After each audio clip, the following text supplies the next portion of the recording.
analyse yu am solo yi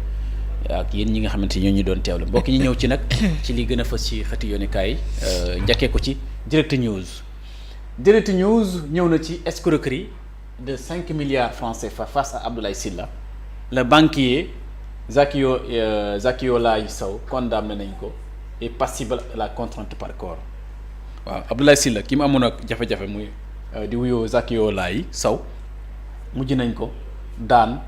ba dal di exercer contrainte par corps donc le tribunal correctionnel de Dakar moo ko def dal dina rendu son verdict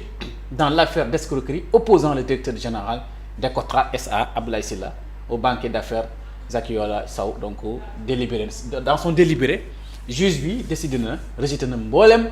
inscription yi soulevée par la défense le juge jugeant mal fondé donc Abdoulaye Sylla daan na ki nga xamante mooy Zakiolai Sow.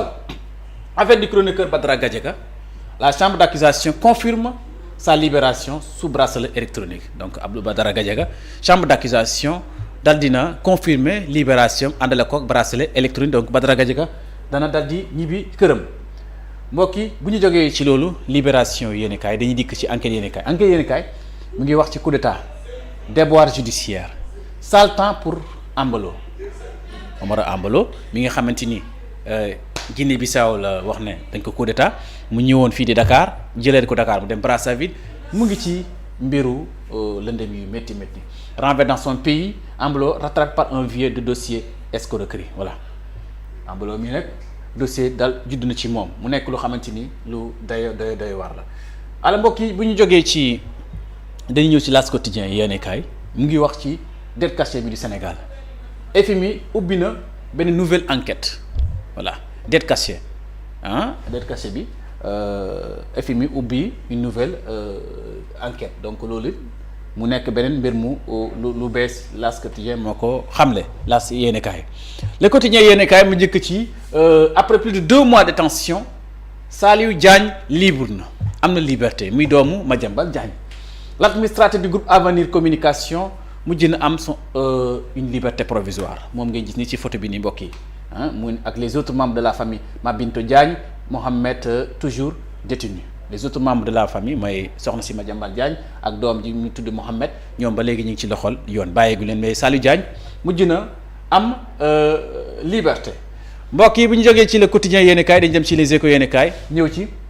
début de justice pour les proches du fondateur du groupe Avenir Communication la famille de Madiambal Diagne entre espoir et déception voilà ndaxte Serigne Saliou Diagne moom nag bénéficier na contrôle judiciaire le dernier mot au parquet financier qui a 6 jours pour se pourvoir voilà léegi parquet am na juróom benni fan bu ñu def appel pour fekkee ne dañu bëgg contredire décision boobu les demandes de Mohamed Diagne et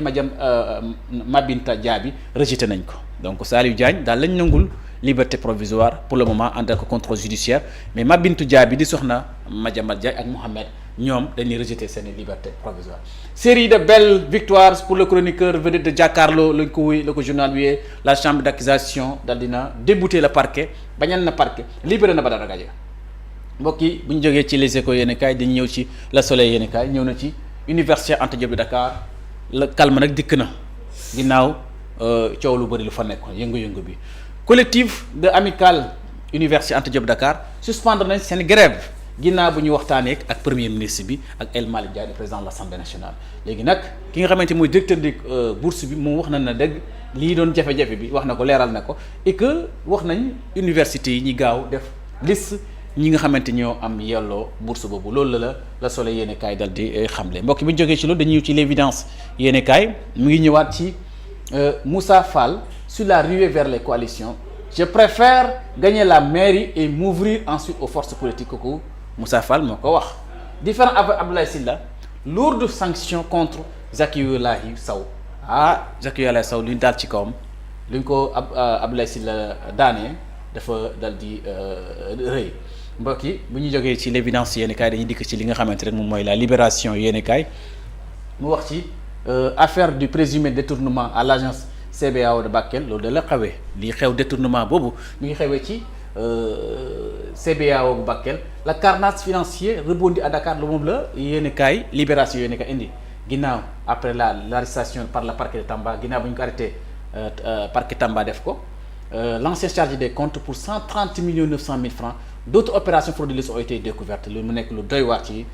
banque bi di CBAO. Donc jeudi de libération entre le tribunal et le pôle judiciaire financier mu ngi noonu Badara Gadiaga Serigne Saliou Diagne Serigne Saliou Ahmed Ndoye mu ngi noonu kon mbokk yi ngeen gis ko ci journal Libération yéenekaay ñu ñëw ci l'Observateur yéenekaay mu ñuy xamal UCAD le jour après les affrontements les cicatrices du chaos blessures graves intoxication au gaz saturation les stigmatiques indélébiles d'une journée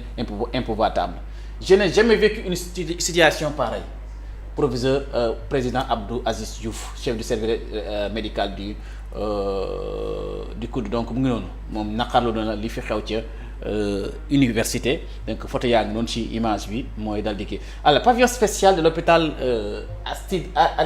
Le Dantec le décès de l'évacuation de Farba Ngom à l'hôpital militaire de Ouakam loolu it ñëw nañ ci dossier mbiru santé bu Farba Ngom ñëw ci le point actu yéenekaay dikk na ci dette cachée bi FMI toujours aux trouches des causes profondes lan moo waral di FMI ñu ngi nekk ci enquête am di liñirtu lan moo indi dette cachée bi donc mu ngi noonu crise dans les universités le temps des négociations mu ngi noonu premier ministre Ousmane Sonko El Malick Ndiaye ak Moundiaye Cissé gis ngeen ko ni bokk yi ñoom it def nañ ci ay mbir pour que loolu dal di ñëw la situation revient en normal mbokk yi bu ñu jógee ci loolu dañuy ñëw ci réew mi quotidien yéenekaay mu wax ni malgré un nouveau décret renforçant le premier ministre demeure toujours sans pouvoir voilà mu ngi noonu donc yokk nañ pouvoir premier ministre loolu waxin la rek mais primature bi ñu leen di gën a réorganiser moom moo waral loolu le premier ministre institutionnel et constitutionnel faible mu ngi noonu loolu la journal bi dal di xëy alors mbokk yi bu ñu jógee ci loolu ñëw ci source yéenekaay source a yéenekaay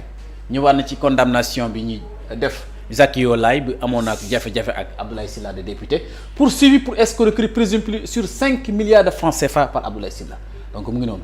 kii war na fay Abdoulaye Sylla 5 milliards francs CFA. Serigne Saliou Diagne libre sous contrôle judiciaire par la chambre d'accusation financière Badara Gadiaga voit sa liberté provisoire confirme la chambre d'accusation donc moom ngay gis nii donc mu ngi noonu dal dina FMI nag sujet de dette cachée bi au Sénégal FMI def na mi ngi def enquête lan moo waral bor bu ñu leb dal di ko nëbb mbokk yi bu ñu jógee ci loolu dañu ñëw ci li Sud Quotidien yéenekaay mu ñëw ci renforcement des pouvoirs du premier ministre Diomaye passe à l'acte loolu ko journal bi waxee est-ce que loolu moo am en tout cas l'acte bi nga gis industrie extractive sous-sol Sénégal une nouvelle catégorie pour renégocier les contrats miniers bu ñu jógee mbokk yi ci loolu dañuy dikk ci tribune yéenekaay ñëw ci réorganisation de la primature un premier ministre super fort la primature c'est centre de commande loolu la journal bi xëyee est-ce que tamit loolu moo am donc nga gis étudiants paysans travailleurs santé administration tous en colère contre Sonko loolu la journal bi wax est-ce que nag tamit noonu la mbiri demee tribune yéen a kay ko wax bu Vox Populi mu ñëw ci l'accalmie crise université l'accalmie précaire après médiation waaw li xew ci université ginnaaw médiation njiitu gouvernement bi ak njiitu assemblée nationale jàmm dal dina dikkaat donc mu ngi noonu moom la journal bi dal di xëyee Badara Gadiaga dal dinañ ko libéré mais placé ko sous surveillance électronique donc Alioune Tine invite Diomaye à convoquer les états généraux de l'économie et des finances loolu la Alioune Tine dal di sàkku ci président de la République pour mu def le états généraux des économies Walf Quotidien yéen a kaay ñëw ci dette extérieure l'inévitable restructuration foofu ñu restructuration bi dal di ñëw comme am na dette extérieure décret bu réorganiser la primature Diomaye Dop Sonko mu ngi noonu CAN 2025 préparation du Sénégal la FIFA déjoue les plans de Pape Thiaw alors mu ngi noonu mbokk yi bu ñu jógee ci journal bi de ñëw ci yor yéene kaay mu xamal ni nouvelle architecture de la primature une étape majeure pour la performance de l'État voilà mu ngi noonu moom la décret bi nga xamante ni ñëw na réorganiser waat décret restitue la primature autour de 3 piliers leeral na piliers yi cabinet du premier ministre la cabinet du secrétaire d'État et secrétaire général du gouvernement donc mu ngi noonu